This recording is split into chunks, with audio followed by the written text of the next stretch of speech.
ଚାନ୍ଦ୍ରାୟଣ ତତ୍ଵକୁ ଦୀକ୍ଷା ରୂପରେ ତାକୁ ମାନେ ପ୍ରତିଷ୍ଠା କରାଇଲେ। ଇଏ ସେବକ ବଳିଆ ମଧ୍ୟ ସେଇ କଥାଟାକୁ ମଧ୍ୟ ମୂଳରୁ ମୁଁ ଗ୍ରହଣ କରିଛି। ଡାହାଣ ପଟେ ନିଶ୍ୱାସ ଗଲେ ସୂର୍ଯ୍ୟାୟଣ, ବାମ ପଟେ ନିଶ୍ୱାସ ଗଲେ ଚନ୍ଦ୍ରାୟଣ। ଯେତେବେଳେ ସୂର୍ଯ୍ୟାୟଣରେ ପବନ ବହୁଛି ସେତେବେଳେ ହଂସ ହଂସ ମନ୍ତ୍ର ସ୍ମରଣ କର, ଯେତେବେଳେ ଚନ୍ଦ୍ରାୟଣରେ ପବନ ବହୁଛି ସେତେବେଳେ ସୋହମ୍ ସୋହମ୍ ବୋଲି ସ୍ମରଣ କର। ଯଦି ଏ କଥା ନ ପାରିବ ତାହେଲେ ସପ୍ତାହର ଯେଉଁ 7 ଦିନ ତାର ପରବର୍ତ୍ତୀ ସମୟରେ ଜଣେ ମଣିଆ ଦାସ ବୋଲି ଜଣେ ସେଇ ଠାକୁର ଅଭିରାମଙ୍କର ସମସାମୟିକ ସନ୍ଥ ଆସିଲେ। ସେ କହିଲେ ଶନିବାର ରବିବାର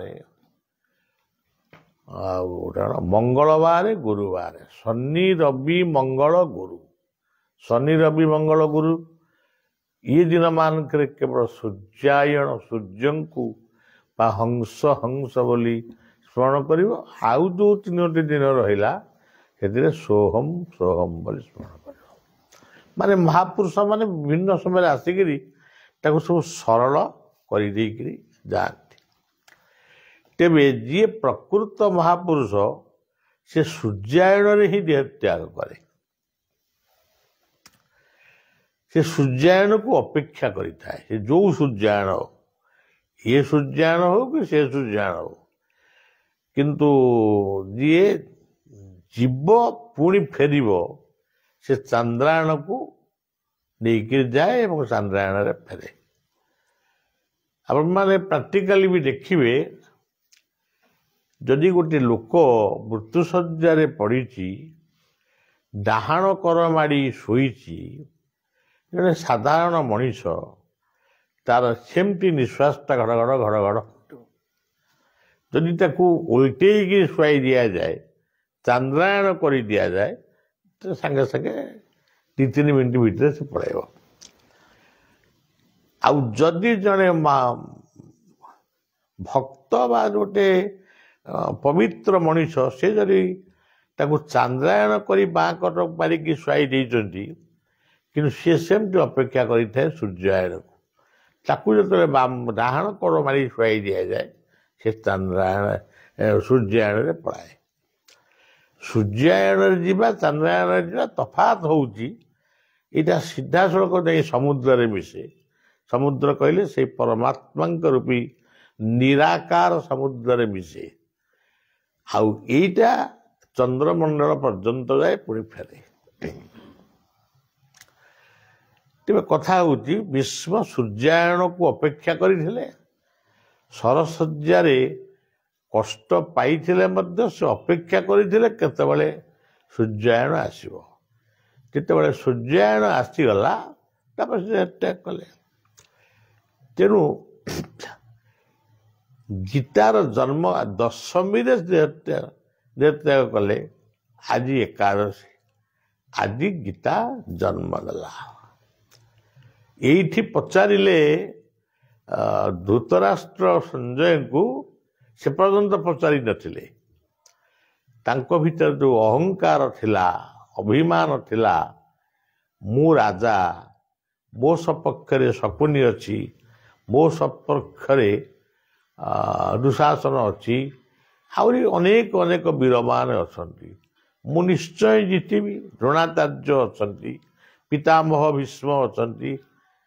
ତାଙ୍କର ଏଇ ଅହଙ୍କାର ତାଙ୍କୁ ଖାଇଲା। ତେଣୁ ଆଜି ସେ ପଚାରିଲେ ସଞ୍ଜୟଙ୍କୁ, ଧର୍ମକ୍ଷେତ୍ର ସ୍ୱରୂପୀ କୁରୁକ୍ଷେତ୍ରରେ ମୋ ପୁତ୍ର ଆଉ ପାଣ୍ଡୁପୁତ୍ର ମାନେ କ'ଣ କଲେ? ଏଇଠୁ ଆରମ୍ଭ ହେଲା। ଏଇଠୁ ସେ ଗୀତା କହିବା ଆରମ୍ଭ କଲେ। ଗୀତାର ଜନ୍ମ ନେଲା ପବିତ୍ର ଏକାଦଶୀ ତିଥିରେ। ତେଣୁ ଆଜି ହେଉଛି ପ୍ରକୃତ ଗୀତା ଜୟନ୍ତୀ। ତେଣୁ କେମିତି କ'ଣ ତ୍ରୟୋଦଶୀ ହେଇଯାଇଛି, କେମିତି ତାର ଗୋଟେ ହିସାବ ସେମାନେ କ'ଣ କରିଥିବେ किंतु मोटामोटी एकादशी हो त्रयोदशी हो पवित्र गीतार जन्म यही एकादशी रु त्रयोदशी भितर। तो आज पवित्र संध्याटी आमर एकादशी तिथि आम एठी पहुँचलु। आज आमर पुरी श्रीक्षेत्र जो भगवान कृष्णंकर मूर्ति रही जेउठी मु जानी नहीं से जगह तक मु निर्वाचन करी बसुली। परवर्ती समय पछपटे कृष्णंकर मूर्ति अच्छी प्रकुरंब गछ मूले कृष्णंकर गोटे मूर्ति अंकित होकर अच्छी। एड़े बड़ जगार आम बसीचु किंतु आम जान से अनेक जो श्रीक्षेत्र को बारंबार मुझे जाऊली से जगार बसुली लोक मत से खोजुले।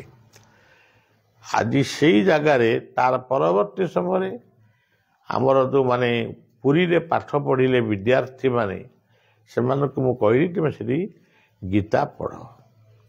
तादरे आम चक्रधर चिदानंद थिला विश्वनाथ बोले जड़े आमे गोटे बेड़ा भितर बस पढ़ुचु ताकू कौन जगन्नाथ शुणुंट यही कथाटा से भावी से दिन गीतार 11 अध्यायटी से पढ़ुची से लंबा अध्याय। लक्ष्मी मंदिर आड़ू जड़े छोट पिला से चाली चाली चाली चाली आसला।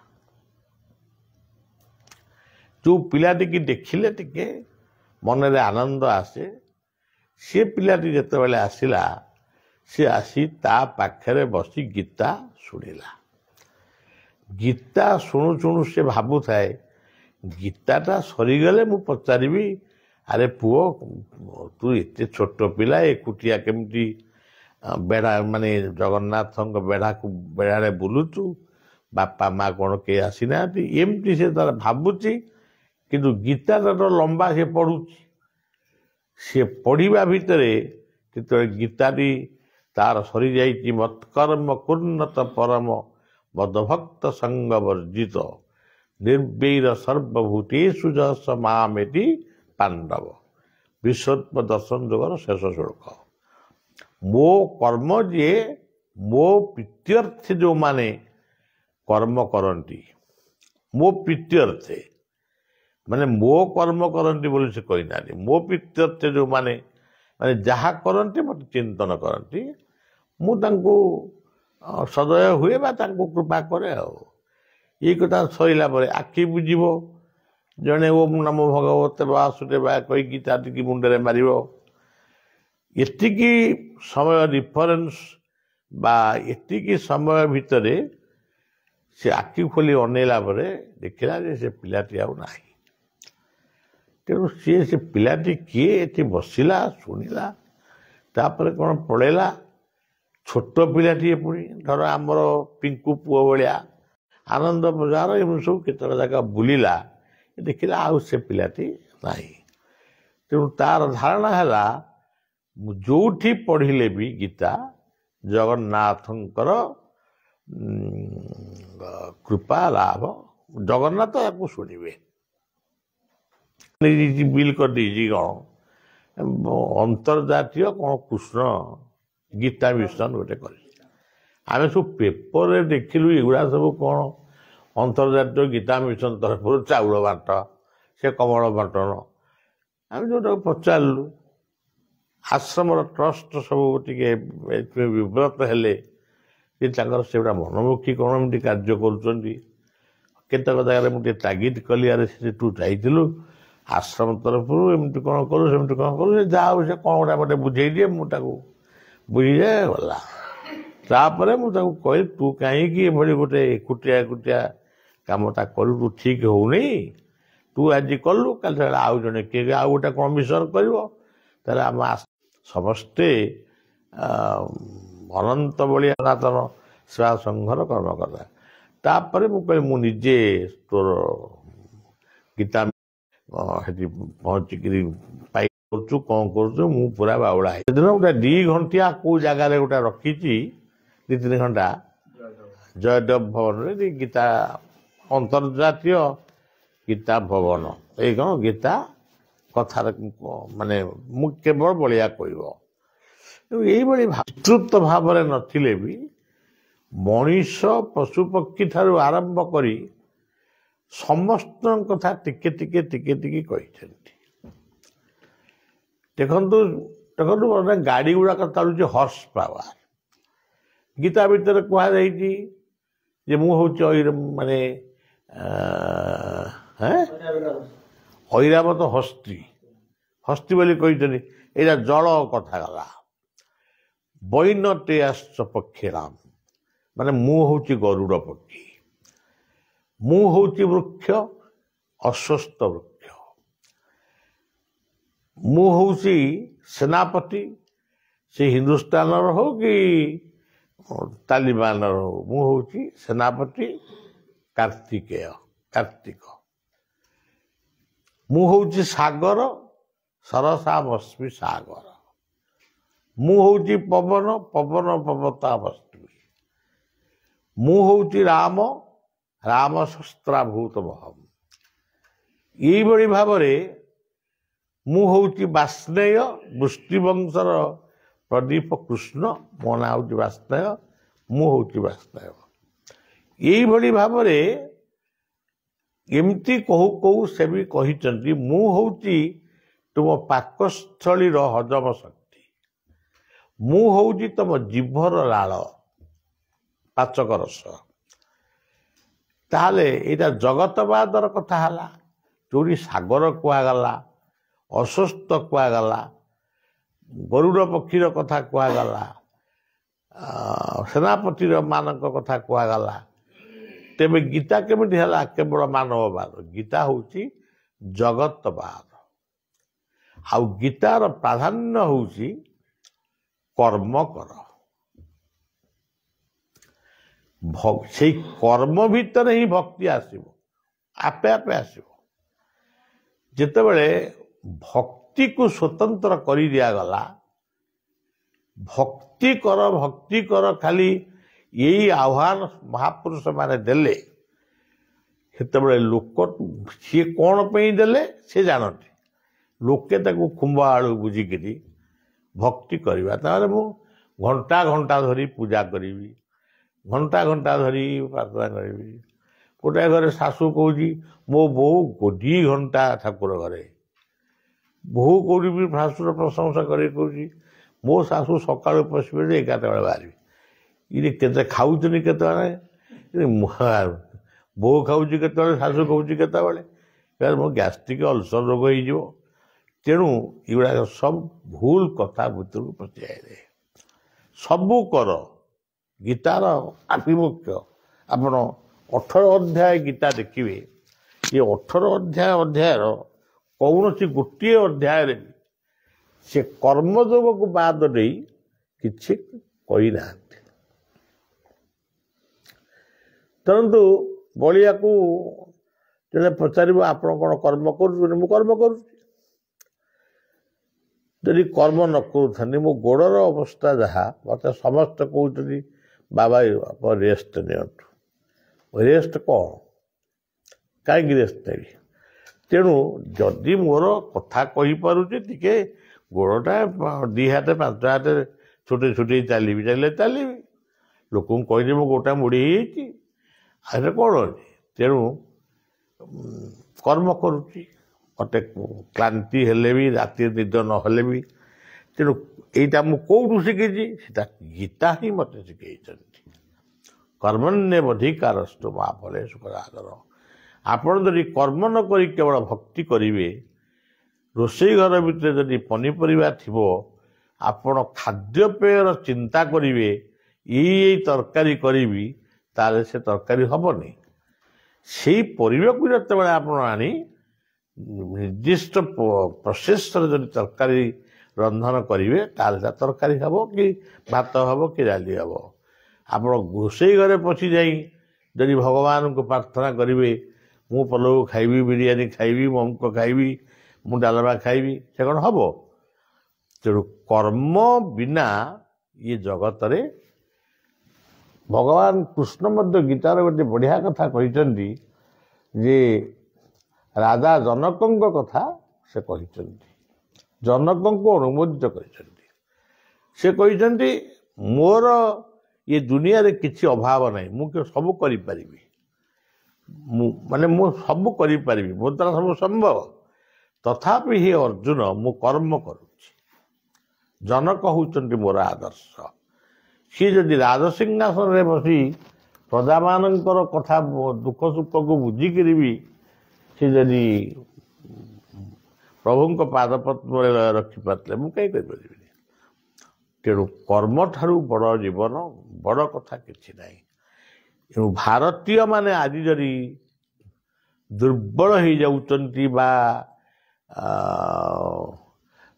गरीब होउचंती तार एकमात्र कारण होची कर्मर अभाव ये माने मंदिर गढ़िबे ये माने मूर्ति प्रतिष्ठा करिवे जागयज्ञ करिवे जागयज्ञ को पुणी एंजॉय करिया पई 5 दिन 7 दिन 3 दिन एमान सब आनंद करिवे किंतु कर्म करिवार कथा नहीं ये खोजुथिबे को दिन किए गोटे मरीगले गोटे ऑफिस छुट्टी हो स्कूल छुट्टी हो यही कथा को खोजुचंती किंतु कर्म कर्म करे सिना मनुष्य को बड़ आमर कर्मवीर गौरीशंकर कहले मानव जीवन नुहई केवल वर्ष दिन मानदंड कर्म जीए ना कर्मे एकादा जीवनर मानदंड तेणु कर्म ही सबुठारु बड़ कथा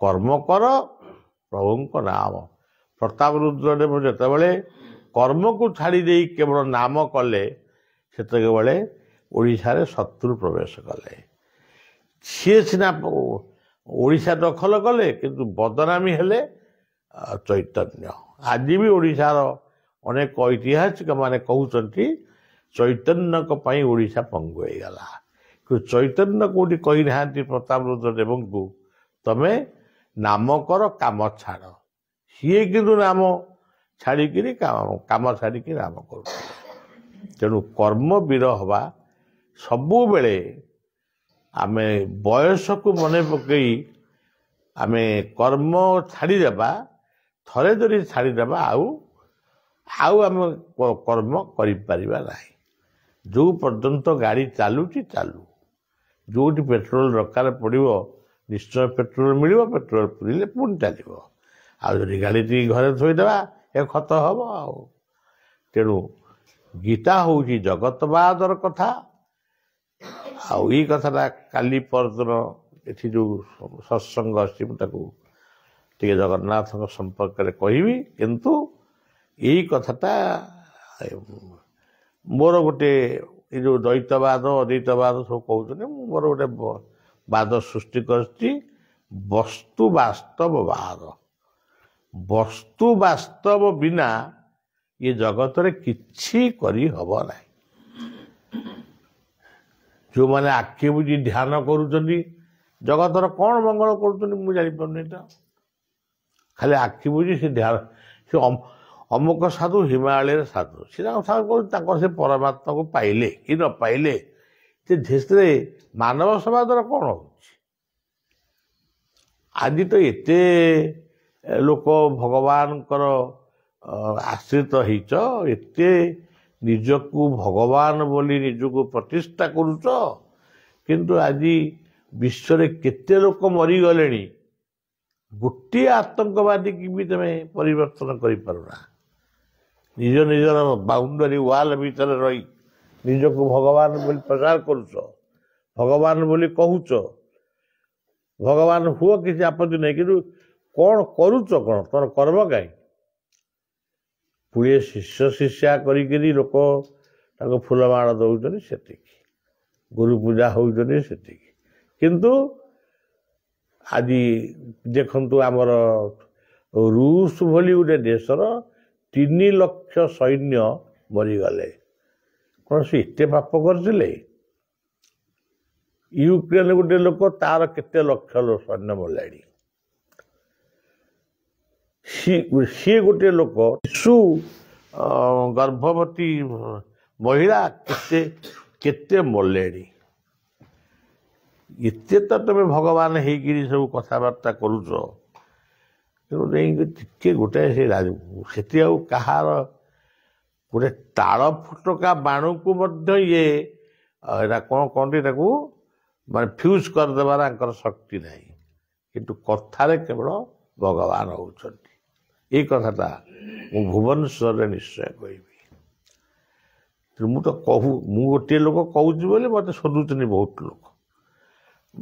ଲୋକ ଶୋଧୁଛନ୍ତି। ମୁଁ ବାଗେଶ୍ୱର ବାବାଙ୍କ ଉପରେ ପଦେ କ'ଣ କହିଦେଲି ମୋର ସୋଦା ଆରମ୍ଭ ହେଇଗଲା। କାହିଁକି ବାଗେଶ୍ୱର ବାବା ବର୍ତ୍ତମାନ କୁଆଡ଼େ ଗଲେ?